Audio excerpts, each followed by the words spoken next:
Se você busca em ter seu próprio negócio e empreender no segmento que mais cresce no Brasil e lucrar até R$ 12.000 por mês, você precisa conhecer a Micromarket. Prazer, meu nome é Daniel, sócio fundador da Micro, e a gente é uma franquia de mercados autônomos. Esses mercados que funcionam com condomínios residenciais, empresas, hotéis, shopping e muito mais. A partir de R$ 60.000, você monta a sua unidade, fatura 24 horas por dia, 7 dias por semana, em horários flexíveis, sem a necessidade de ter funcionários. Eu sei que parece ser bom demais para ser verdade, mas só no Brasil já existem mais de 10.000 unidades de mercados autônomos em funcionamento. Na Micromarket, você tem o retorno do seu investimento a partir de 6 meses e uma rentabilidade de 20% a 30% ao mês. É uma grande revolução que vem acontecendo no varejo brasileiro, onde cada vez mais o consumidor busca conveniência, praticidade e segurança no seu dia a dia. Então, se você ficou interessado, entre em contato com o nosso time comercial, que a gente vai te dar todo o suporte e te mostrar como é fácil empreender com a Micromarket. Eu espero vocês. Forte abraço. Bom dia, torcedor vascaíno.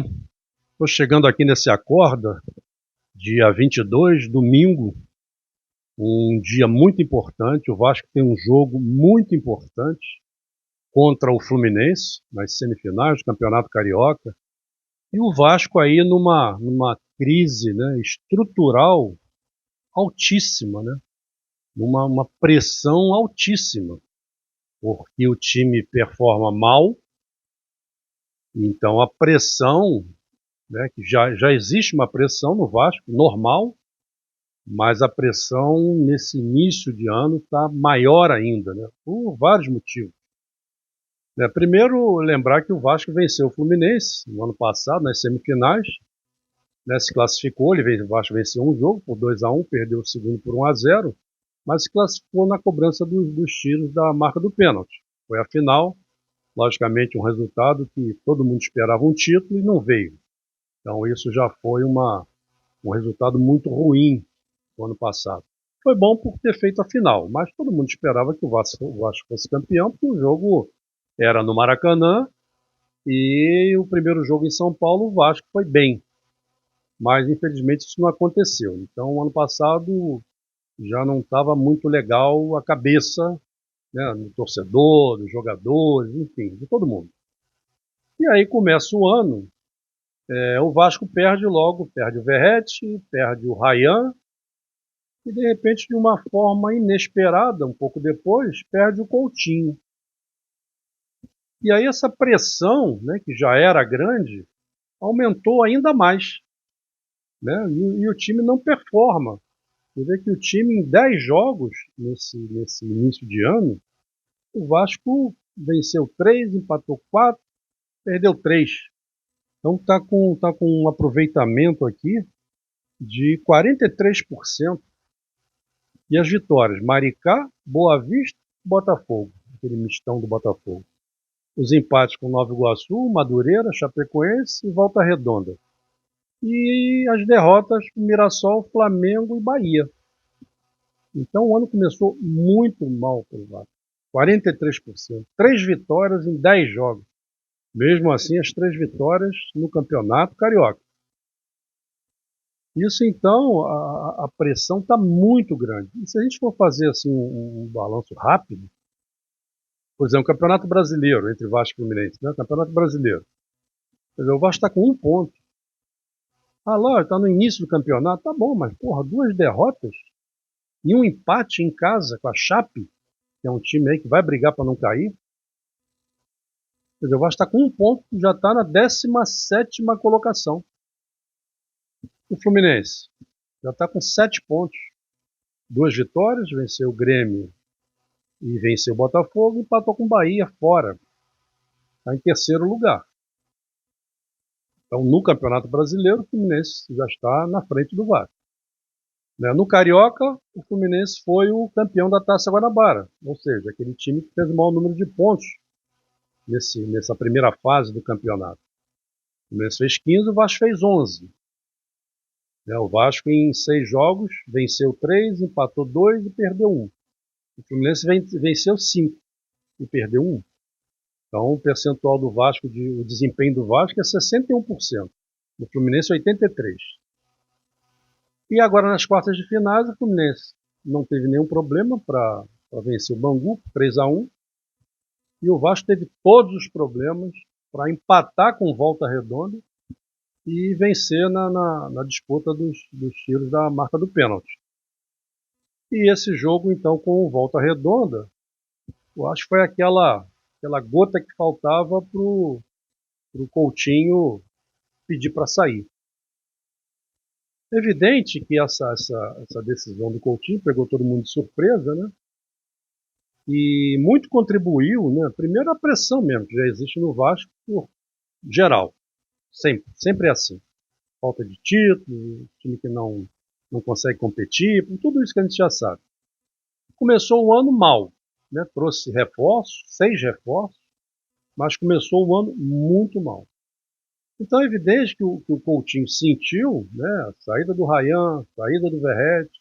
Então o Coutinho sentiu que ele, como jogador mais talentoso do time, né, ele virou o alvo assim, principal. Né? Mesmo que o problema seja de toda a equipe, mas o Coutinho é aquele que se exige mais pela qualidade do jogador. Né? Ele ficou assim sendo o alvo principal. E aí, naturalmente, gerou, né, uma fadiga aí emocional, né, perda de confiança, a ansiedade, né, para melhorar o desempenho. E, na verdade, o Coutinho ele não tem assim uma liderança de enfrentamento. Né? Normalmente ele é muito passivo. E aí ficou assim, se sentiu sobrecarregado com as cobranças. É lógico, aí as pessoas vão falar, pô, mas como dá para jogar em time grande? A cobrança existe, pô. Né? Qual jogador que ainda não sofreu cobranças? Os maiores jogadores aí do Brasil, do mundo, todos são cobrados. Pô. Basta jogar mal uma sequência de jogos que a cobrança vem, pô. Né? Todo mundo, todo jogador é cobrado. Mas cada pessoa é de uma forma. Né? A gente não pode exigir que todas as pessoas sejam da mesma forma. Né? Tem jogadores que quanto mais ele é cobrado e quanto mais ele é pressionado, mais ele dá resultado. Né? Porque ele enfrenta, ele vai com aquela disposição para mostrar que tudo aquilo que estão falando está errado.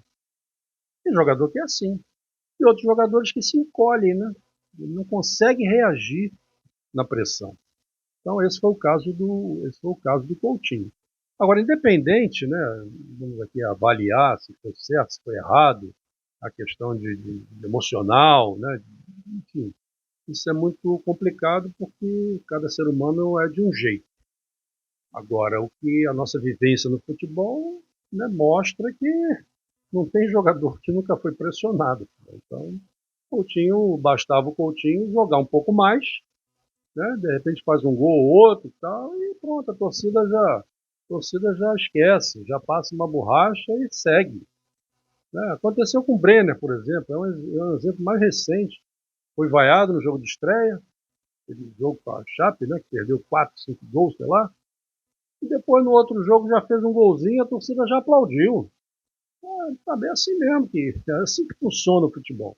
E o Coutinho, pela experiência, né, que tem, já deveria ter aprendido isso. Então bastava ele melhorar, né, jogar melhor, né, fazer um gol ou outro e tal, dar umas assistências, participar, correr, lutar, brigar. E isso ia passar, mas ele não suportou a pressão. Então agora passada virada essa página, o fato é que o Vasco contratou 6 jogadores, né? O Rojas, o Saldívia, o Brenner, o Spinelli, o Inestrosa e o Cuiabano. O Cuiabano está com um incômodozinho e tal, está se preparando aí melhor fisicamente. Ok. Já estreou o Rojas, o Diniz numa demora inexplicável, e todo jogo lançava o Rojas aos 38 do segundo tempo, aos 40 do segundo tempo, e todo jogo que o Rojas entrou e o jogo que ele começou, jogou muito, e já estava pedindo passagem. Então, às vezes, tem algumas situações, por exemplo, essa saída do Coutinho vai possibilitar, pelo menos é o que acho que a maioria, né, espera, é que o Rojas comece o jogo, né? A não ser que o Diniz, não, então agora eu vou colocar o Nuno para fazer a função que era do Coutinho. E eu coloco o Rojas no banco, eu mantenho o Rojas no banco. Porra, aí não dá, cara. Aí é para desistir. Aí é para desistir. Porque se o Diniz fizer isso, aí realmente eu jogo a toalha. Eu ainda tô, né? Não, tá legal, os reforços chegaram, mas nem todos estão bem, tem que se preparar melhor. Agora, porra, agora não colocar o Rojas para começar esse jogo de hoje, aí realmente aí não dá para entender definitivamente. Mas eu não quero nem pensar isso, porque para mim essa saída do Coutinho abriu um espaço, né, que o Rojas já tinha conquistado. E é lógico que o Diniz nunca, jamais, em tempo algum, iria colocar o Coutinho no banco. Nunca, mas nunca. Até pelo relacionamento tão próximo que ele tem com o Coutinho, conforme ele mesmo falou numa coletiva. Então, essa saída do Coutinho vai possibilitar a entrada do Rojas ali. Né? Um jogador de velocidade, inteligente, rápido, chuta bem, e que a torcida deposita assim, uma grande esperança. Saldívia também deve começar jogando, também tem que passar logo pelo teste, um teste de um jogo importante, um jogo grande, um jogo decisivo. Bota para jogar, cara. O Breno já teve uma sequenciazinha, um jogo foi bem, outro nem tanto. Bota para jogar. Não sei se o Spinelli vai começar, se começar também é uma boa oportunidade. A minha única dúvida é em relação ao Inestrosa. Pô, não sei o que o Inestrosa está fazendo ainda no Vasco, porque chegou meio fora de forma, entrou um joguinho, entrou no outro já não entrou. Eu não estou entendendo. E aí, numa entrevista, o Diniz falou que estava vendo uma posição para o Inestrosa. Sabe, pô, o Inestrosa não joga na direita? Né? Na beirada do campo, pela direita? O que o Diniz quer ver de encontrar posição, a melhor posição para o Inestrosa? Porra, é na direita, na beirada. É essa. Por isso é que o Vasco contratou o Inestrosa. Ué, era para isso. E aí está com o Andrés na esquerda e o Inestrosa seria o ponta pela direita. Agora, por que o Diniz quer mudar, quer descobrir uma posição para o Inestrosa? Eu realmente não entendi. Porque centroavante já tem o Brenner e já tem o Spinelli. Que posição que ele vai botar o quê? O Inestrosa na esquerda? Aí bota o Andrés na direita? Não sei o que o Diniz está pensando. O fato é que o Inestrosa até agora não disse ao que veio.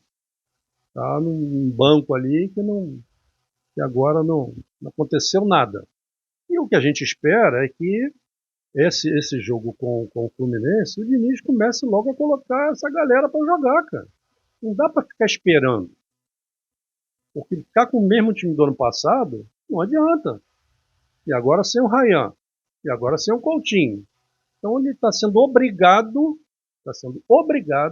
a mudar a equipe.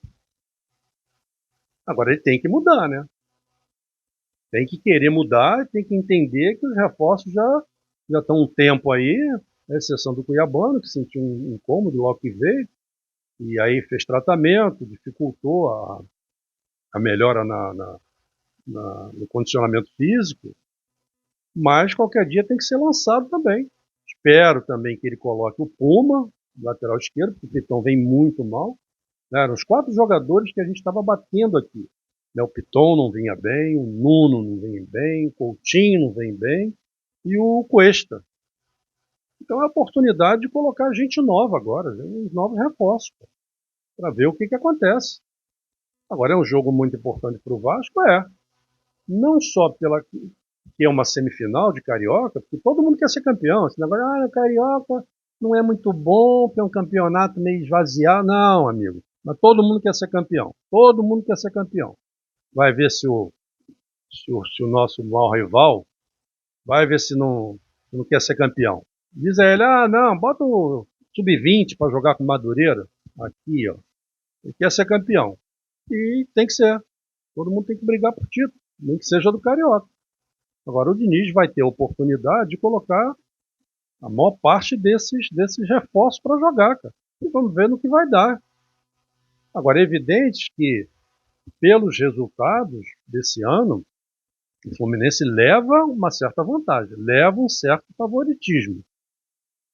né? O Vasco ainda não, o Thiago Mendes não joga, né? Se machucou, não joga. É um desfalque muito importante, muito sério. Mas se jogar com disposição, com raça, querendo ganhar, querendo marcar, querendo fungar no cangote do Fluminense, mesmo o Fluminense numa melhor fase, muito mais tranquilo, com os resultados muito melhores, o Vasco pode fazer um jogo duro e sair vencedor, sim. Basta querer, basta entrar com vontade. Esquece tudo que está acontecendo e foca só no jogo. Essa é a receita. Tá bom, torcedor? Vou ficando por aqui. Você não esquece de dar aquele joinha, dar aquele like, para você poder e se inscrever, né, quem não está inscrito. Para você poder mandar suas sugestões, suas críticas, se você concorda ou não com as minhas opiniões. Esteja à vontade, ok? Um grande abraço e daqui um pouco a gente vai ter o nosso esquenta. E depois já é o pré-jogo, é tudo direto praticamente. Valeu, um grande abraço e até já.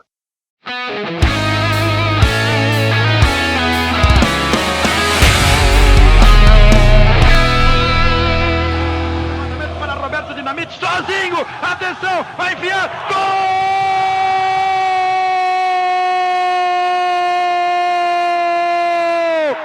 Que golaço maravilhoso do moço que mora em Caxias!